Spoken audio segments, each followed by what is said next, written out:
Hello, everyone, and welcome to our poetry event today. Kelsay Books is so excited to present S. Salazar reading from her new collection, Raíces, Relics, and Other Ghosts. Raised in the Pacific Northwest, S. Salazar has always felt at home in the mountains.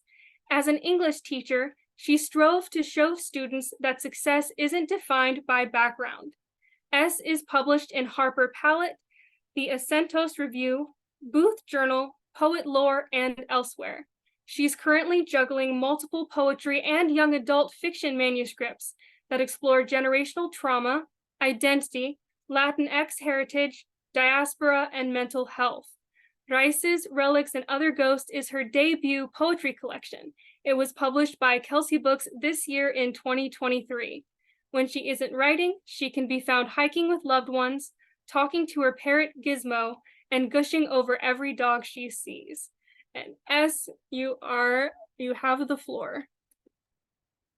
Awesome. Thank you so much, everyone, for being here. And I'm so just filled with gratitude for everyone that was able to make it.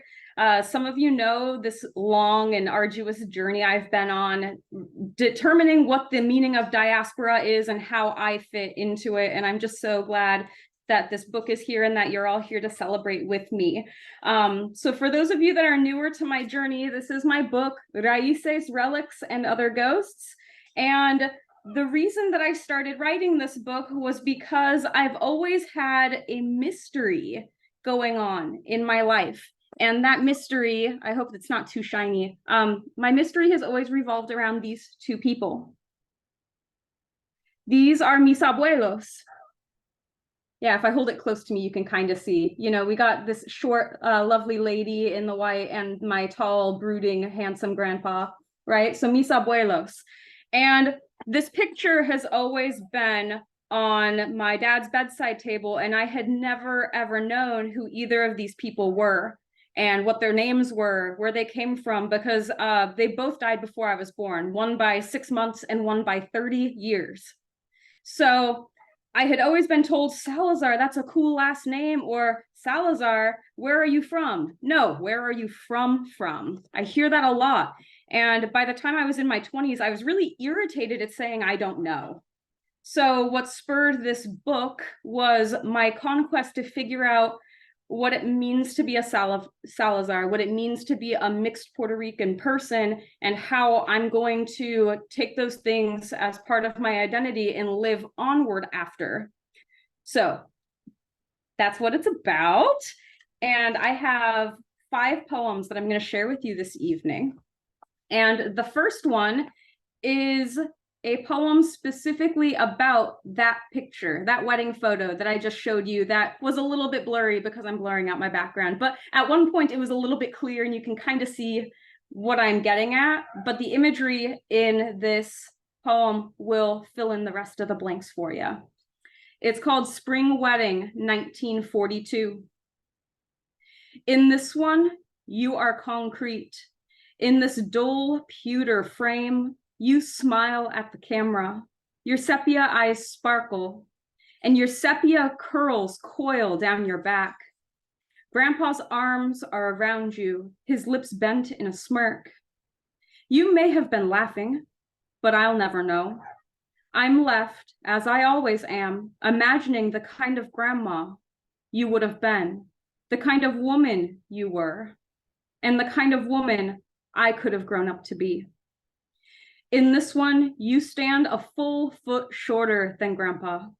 Your fingers wrap around a pale rose bouquet. Your veil has white flowers on the top that puff out, like the clouds we daydream in. Each petal extends skyward, for a bright future, for a place that's free. Your dress sleeves expose only the tips of your fingers. The fabric of your dress pools around your feet, keeping you rooted to the ground. In this chapel, you sow the seeds for your legacy. In this one, you are not yet a mother, grandmother, or widow. In this one, you aren't humming as you cook, and your hands aren't shaking around a mug of Spanish espresso, alone in your kitchen. In this one, the wind doesn't carry you. You don't bend against the elements. In this one, you are a barrecao, breaking through New York concrete, your petals white and reaching for home. Thank you. Yeah, we can do snaps. All right. So I spend a lot of poems feeling frustrated and asking questions that may or may not have answers to them. And at some point, I remember one of my wonderful mentors, Davina from Alegria Publishing. She had, she was sitting there listening to my poems and she said, S, what might your poem sound like if you did find what you were looking for? And I was like, oh, I never thought about that because it had settled into my bones that I was never going to find all of my answers. So this poem is imagining what it would be like if I found it, whatever it is. Lost and found.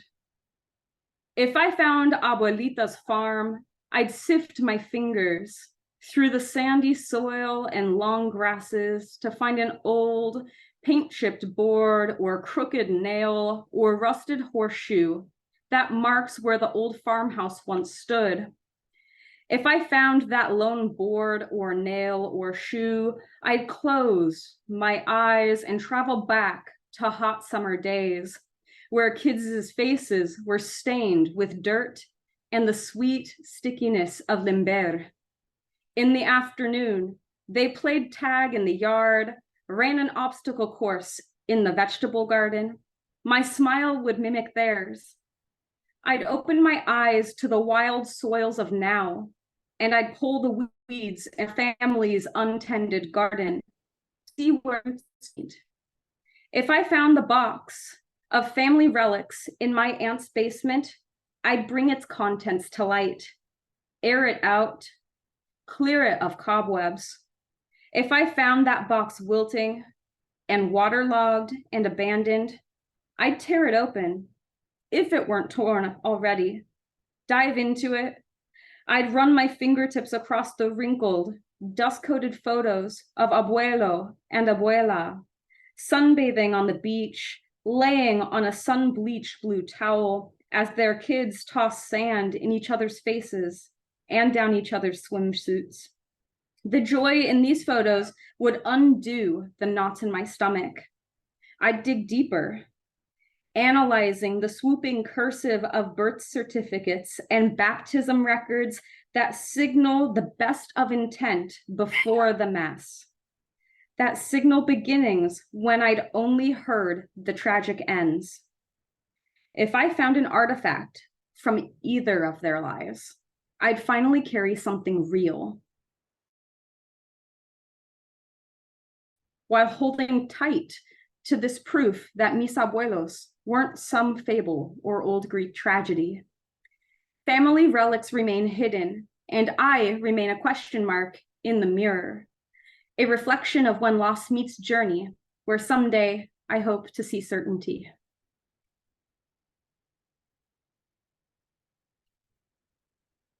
Okay, so thank you. This next poem is the most gut-wrenching poem in the collection for me. For everybody, like, different poems land differently, but when I wrote this one, something undid in me, and I think it was the point where I realized how deep my yearning went and how deep my grief went, this disenfranchised grief, this grief having never known somebody. It's like an atypical grief, disenfranchised grief. And at some point, while I was asking my family members more about mis abuelos, it hit me at some point that one day I'm going to be the only one left to ask those questions, and that the people I looked to be my rock, and the people that I looked toward to give me answers or comfort in the things that are painful in my family, that one day they'll all be gone. And so that hit me really hard, and it turned into a really good poem. And so this is Tell Me.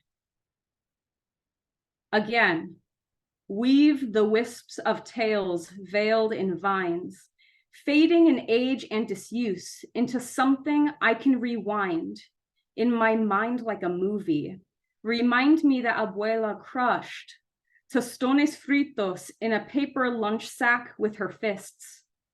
That abuelo constructed ships and shoved them into bottles.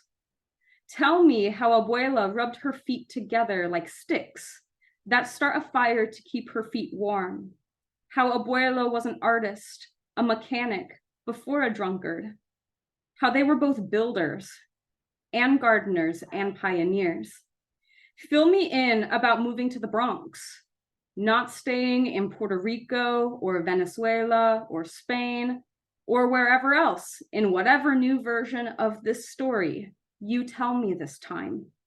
Recite to me the angle of abuelo's fingers as he flipped through a notepad to animate cartoons at your hospital bedside. How abuela's hums echoed the salsa in her hips while she cooked dinner for a family still together. Tell me again about the cocky teenage boy who marched out to her farm to serenade her. Tell me about her saying no. Disclose to me the fragments of photos and documents of the lives I never lived by. Create a verbal map. Count off the paces to where I can find anything tangible to hold on to. Explain to me why I hold on to what doesn't concern me. Show me how you made a mosaic from the broken pieces of your childhood. Instruct me how to build something strong from the shards of mine. Please tell me. Remind me how many tablespoons of sofrito go in abuela's pollo guisado and where the crucifix in her kitchen hung. Remind me it wasn't always this way. That abuelo pinched abuela's butt and honked like a goose because of some inside joke from an early date together. That abuela only ever wanted her husband and the life they started together. That their house didn't always shake beneath frustration and fear. That love lived in the hearts of the people who hurt you, who hurt me too. Tell me again, because one day there will be no one around to tell me again.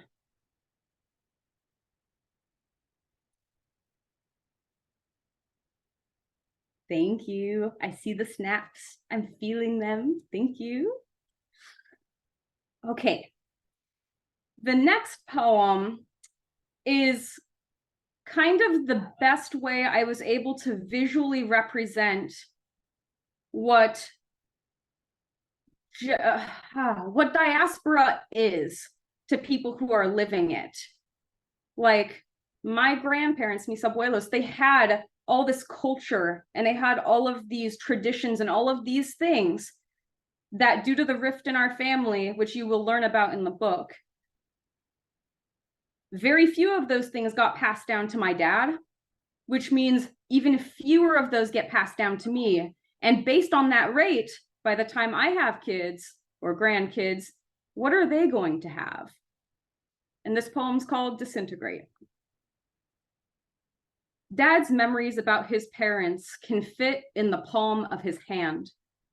With each passing day, his calluses brush the rough edges of memory, fraying them further. Despite the fray, these memories are heavy.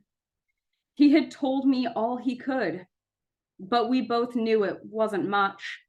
When I asked mis tíos about mis abuelos, hoping to give Dad more to hold on to, hoping to carry some of the weight, they wouldn't speak, or wouldn't.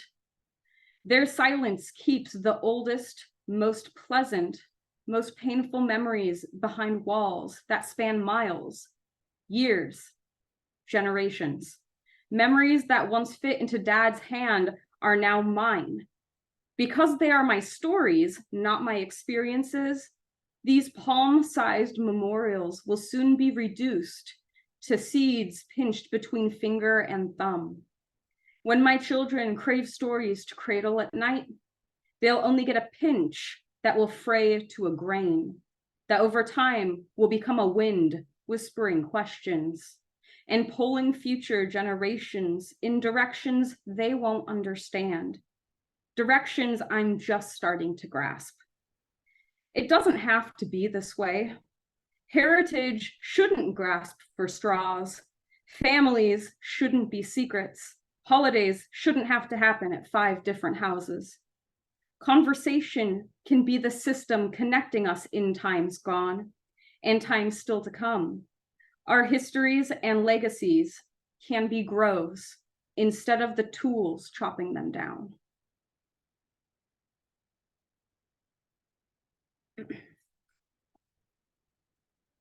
Okay. Yes, thank you. Thank you. Again, I'm so glad everyone's here. Thank you so much for being here and experiencing my poems with me. The last poem I'm going to be sharing with you today is called Arraigada. All right. And arraigada is like to be rooted, right?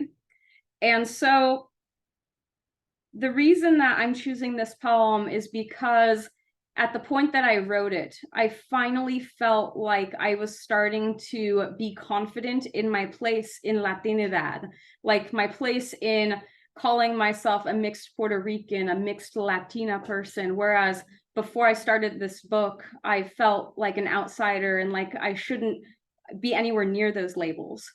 And one of the reasons that I was able to come to this conclusion and be comfortable in myself was because of my writer friends here on this call for encouraging me to continue going after my questions and seeking answers, and the fact that I was able to share space with them and to be welcome with open arms. So Solani especially, thank you so much. Crystal, thank you so much. Shika, thank you so much.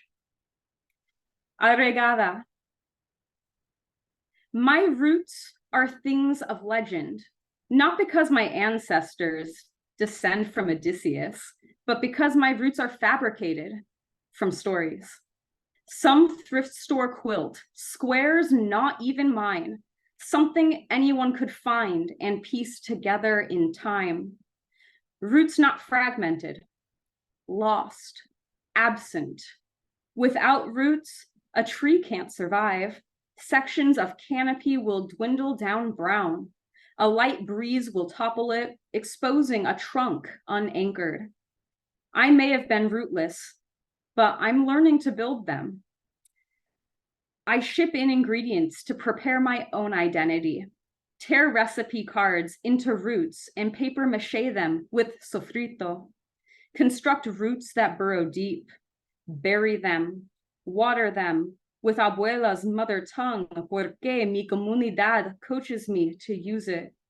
They encourage me to weave whole stories from the true whole ones, instead of steering me away from Latinidad, like the orphan Boricua that I am. They extend their hands and lead me to her spirit. Thank you, everyone. Great. Thank you so much for reading. That was, man, I got chills in so many different places. I really enjoyed that. So everyone who's attending live, I just want to remind you that there will be a Q&A in just a little bit. But first, I'm going to end the recording, but I really just want to show a screenshot of what the cover of Salazar's beautiful book looks like. Oh, there we go. It's trying to blurring, be weird. it's blurring in and out. Yeah. You can see it. And Shika's got a copy too. If you have your copy nearby and want to hold it up, yeah. I would not be mad. Let's see the copies. And these are available on the Kelsay Books website or on Amazon. Mm-hmm. Okay, and I will stop the recording. All right.